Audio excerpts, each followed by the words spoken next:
भगवान का जब मोहिनी अवतार हुआ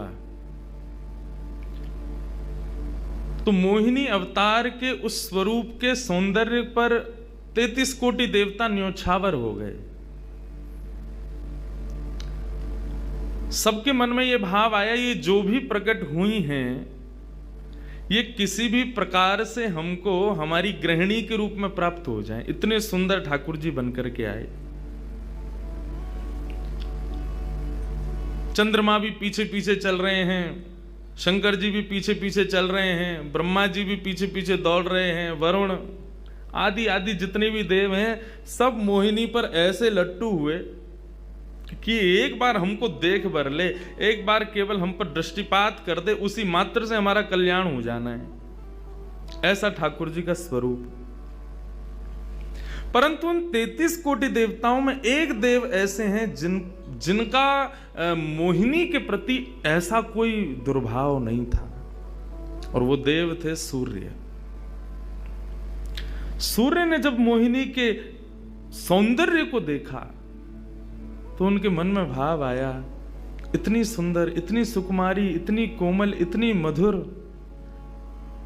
सबको तो लगे हमारी पत्नी बने, लेकिन सूर्य को लगे मेरी बेटी बन जाए, मुझे पुत्री रूप में प्राप्त हो जाए।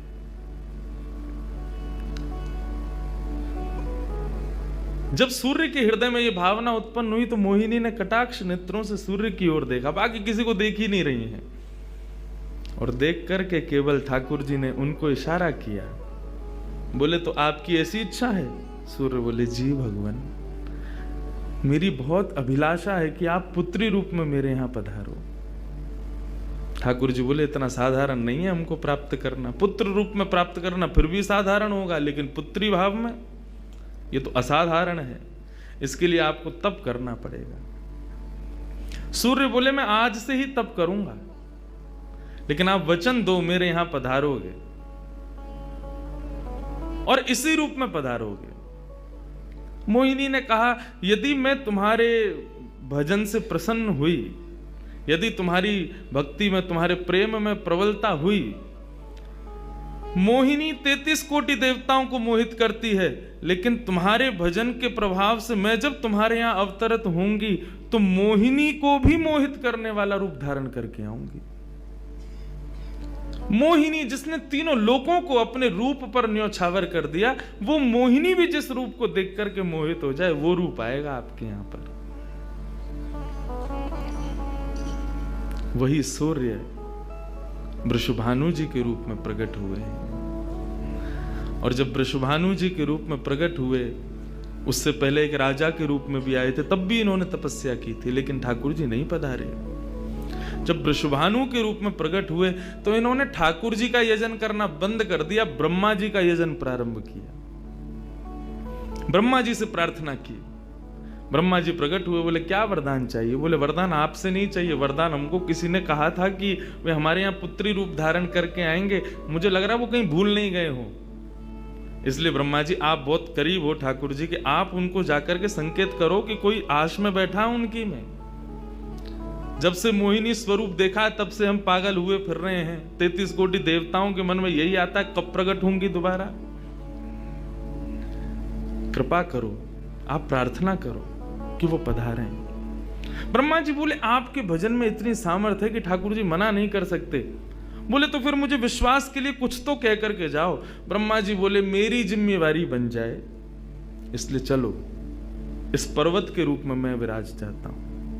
और बरसाना पर्वत के रूप में श्री ब्रह्मा जी विराज गए। ठाकुर जी आएंगे, मैं जिम्मेवारी लेता हूं, इसलिए मैं ही पर्वत बन के बैठा हूं। ब्रह्मा जी ने जाकर के प्रार्थना की। ठाकुर जी बोले मैं तो सच में ही भूल गया था कि मुझे जाना है। बोले भगवान वो बहुत प्रतीक्षा कर रहे हैं आपकी। वृषभानु जी का भजन कैसा बताया। वृषभानु जी की एक ही इच्छा है कि मेरे पास जो पुत्री रूप ठाकुर जी का आवे, ठाकुर जी मोहिनी बनकर के आए तो 33 कोटि देवताओं के हृदय में ठाकुर जी के प्रति वात्सल्य भाव प्रकट नहीं हुआ, प्रेम भाव प्रकट नहीं हुआ, कुछ और ही भाव था उन देवताओं का। वृषभानु जी कह रहे हैं कि मैं ऐसी पुत्री पाना चाहता हूं जिसको देख करके काम नष्ट हो जाए, काम का भी मर्दन हो जाए, सामने वाले के हृदय में एक दिव्य प्रेम प्रकट हो, निष्काम प्रेम, अनकंडीशनल लव किसे कहते हैं, इसका प्रसाद पूरी दुनिया को देने वाली ऐसी पुत्री मेरे घर पधारे। स्वार्थ सिद्ध प्रेम सब करना जानते हैं, लेकिन निस्वार्थ प्रेम किसे कहते हैं, वो ठाकुर जी का वो शक्ति स्वरूप ही सबको बता सकता है। ब्रह्मा जी की प्रार्थना हुई ठाकुर जी से।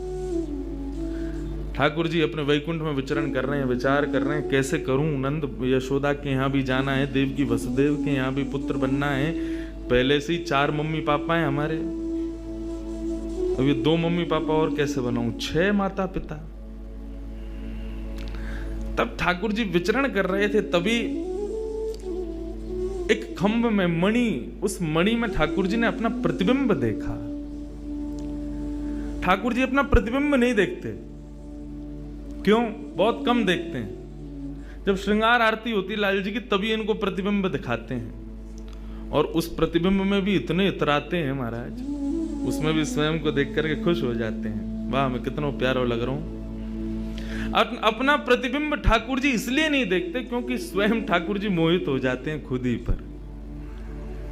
जैसे ही ठाकुर जी ने स्वयं का प्रतिबिंब देखा, प्रतिबिंब देख के आगे बढ़े, लेकिन ठाकुर जी मन में विचार करने लगे, मुझे सबके स्वभाव प्रिय हैं, लेकिन अपना यदि देखूं तो अपना प्रतिबिंब बहुत प्रिय है। जब स्वयं को देखता हूं प्रतिबिंब में तो ऐसा लगता है कि मानो जो सबको मोहित कर रहा है वो स्वयं को जब देखे तो खुद भी मोहित हो रहा है, क्योंकि प्रतिबिंब कभी झूठ नहीं बोलता। प्रतिबिंब का ये स्वभाव है, आप जैसे हो वैसा आपको दिखाता है। ठाकुर जी ने जब प्रतिबिंब देखा, अपने उस प्रतिबिंब स्वरूप को ठाकुर जी ने स्थिर कर दिया।